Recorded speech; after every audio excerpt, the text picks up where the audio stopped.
शिवपुराण श्री रुद्र संहिता तृतीय खंड 29वां अध्याय।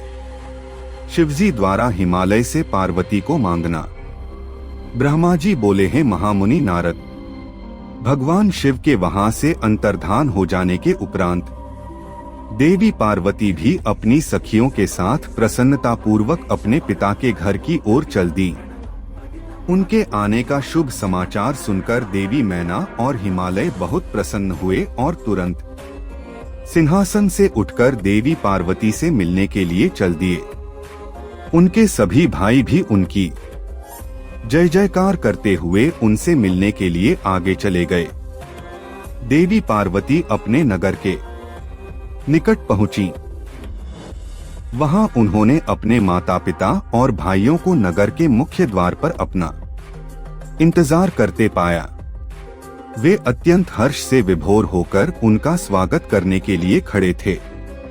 पार्वती ने हाथ जोड़कर उन्हें प्रणाम किया। हिमालय और मैना ने अपनी पुत्री को अनेकानेक आशीर्वाद देकर गले से लगा लिया। भाव विह्वल होकर उनकी आंखों से आंसू टपकने लगे। सभी उपस्थित लोगों ने उनकी मुक्त हृदय से प्रशंसा की। वे कहने लगे कि पार्वती ने उनके कुल का उद्धार किया है और अपने मनोवांछित कार्य की सिद्धि की है। इस प्रकार सभी प्रसन्न थे और उनकी प्रशंसा करते हुए नहीं थक रहे थे।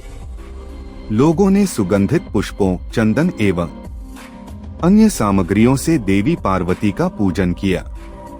इस शुभ बेला में उन पर स्वर्ग से देवताओं ने भी पुष्प वर्षा की तथा उनकी स्तुति की। तत्पश्चात बहुत आदर सहित उन्हें घर की ओर ले जाया गया और विधि विधान से उनका गृह प्रवेश कराया गया। ब्राह्मणों, ऋषि मुनियों, देवताओं और प्रजाजनों ने उन्हें अनेकों शुभ व उत्तम आशीर्वाद प्रदान किए। इस शुभ अवसर पर शैलराज हिमालय ने ब्राह्मणों एवं दीन दुखियों को दान दिया। उन्होंने ब्राह्मणों से मंगल पाठ भी कराया। उन्होंने पधारे हुए सभी ऋषि मुनियों, देवताओं और स्त्री पुरुषों का आदर सत्कार किया। तत्पश्चात हिमालय अपनी पत्नी मैना को साथ लेकर गंगा स्नान को चलने लगे। तभी भगवान शिव नाचने वाले नट का वेश धारण करके उनके समीप पहुँचे। उनके बाएं हाथ में सींग और दाहिने हाथ में डमरू था और पीठ पर कथरी रखी थी।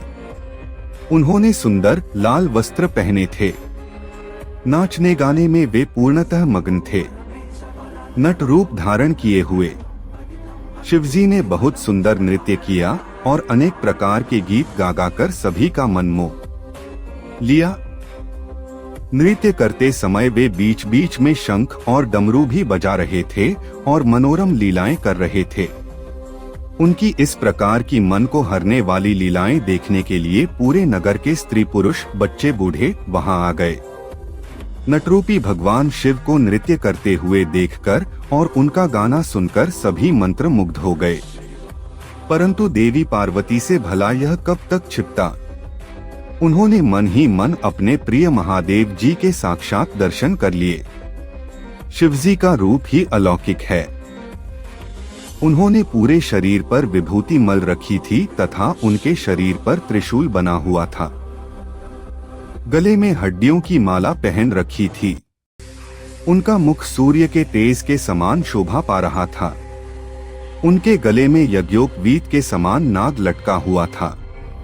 त्रिलोकीनाथ भगवान शिव के इस सुंदर मनोहारी स्वरूप का हृदय में दर्शन कर लेने मात्र से ही देवी पार्वती हर्षातिरेक से बेहोश हो गईं। वे जैसे उनके स्वप्न में कह रहे थे कि देवी अपना मनोवांछित वर मांगो। हृदय में विराजमान इस अनोखे स्वरूप को मन ही मन प्रणाम करके पार्वती ने कहा कि भगवान मेरे पति बन जाइए। तब देवेश्वर ने मुस्कुराते हुए तथास्तु कहा और उनके स्वप्न से अंतर्धान हो गए। जब उनकी आंखें खुली तो उन्होंने शिवजी को नट रूप धारण किए वहां नाचते गाते देखा। नट के रूप में स्वयं भक्त वत्सल भगवान शिव के नाच गाने से प्रसन्न होकर पार्वती की माता मैना सोने की थाली में रत्न, माणिक, हीरे और सोना लेकर उन्हें भिक्षा देने के लिए आईं। उनका ऐश्वर्य देखकर शिवजी बहुत प्रसन्न हुए, परंतु उन्होंने उन सुंदर रत्नों और आभूषणों को लेने से इनकार कर दिया। वे बोले, देवी, भला मुझे रत्नों और आभूषणों से क्या लेना देना? यदि आप मुझे कुछ देना ही चाहती हैं, तो अपनी कन्या का दान दे दीजिए। यह कहकर वे पुनः नृत्य करने लगे। उनकी बातें सुनकर देवी मैना क्रोध से उफन उठीं। वे उन्हें उसी समय वहां से निकालना चाहती थीं कि तभी गिरिराज हिमालय भी गंगा स्नान करके वापस लौट आए। जब उनकी पत्नी मैना ने उन्हें सभी बातें बताईं, तो वे भी जल्द नट को वहां से निकालने को तैयार हो गए। उन्होंने अपने सेवकों को नट को बाहर निकालने की आज्ञा दी, परंतु यह असंभव था। वे साक्षात शिव भले ही नट का रूप धारण किए हुए थे, परंतु उनका शरीर अद्भुत तेज से संपन्न था और वे परम तेजस्वी दिखाई दे रहे थे। उन्हें उठाकर निकाल फेंकना तो दूर की बात थी, उन्हें तो छूना भी कठिन था। तब उन्होंने मैना हिमालय को अनेक प्रकार की लीलाएं रचकर दिखाईं। नट ने तुरंत ही श्रीहरि विष्णु का रूप धारण कर लिया। उनके माथे पर किरीट, कानों में कुंडल और शरीर पर पीले वस्त्र अनोखी शोभा पा रहे थे। उनकी 4 भुजाएं थीं। पूजा करते समय हिमालय और मैना ने जो पुष्प, गंध एवं अन्य वस्तुएं अर्पित की थीं, वे सभी उनके शरीर और मस्तक पर शोभा पा रही थीं। यह देखकर सभी आश्चर्यचकित हो गए। तत्पश्चात नट ने जगत की रचना करने वाले ब्रह्मा जी का चतुर्मुख रूप धारण कर लिया। उनका शरीर लाल रंग का था और वे वैदिक मंत्रों का उच्चारण कर रहे थे। उन सभी ने उस नट भक्त वत्सल भगवान शिव के उत्तम रूप को देखा। उनके साथ देवी पार्वती भी थीं। वे रुद्र रूप में मुस्कुरा रहे थे। उनका वह स्वरूप अत्यंत सुंदर एवं मनोहारी था। उनकी ये सुंदर लीलाएं देखकर सभी आश्चर्यचकित रह गए थे और परम आनंद का अनुभव कर रहे थे।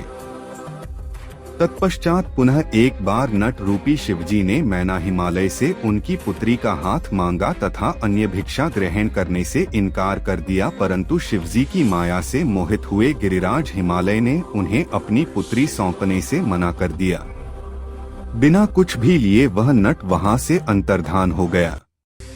वे सोचने लगे कि शायद वे स्वयं भगवान शिव ही थे, जो स्वयं यहाँ पधार कर हमारी कन्या का हाथ मांग रहे थे और हमें अपनी माया से छलकर अपने निवास कैलाश पर वापस चले गए हैं।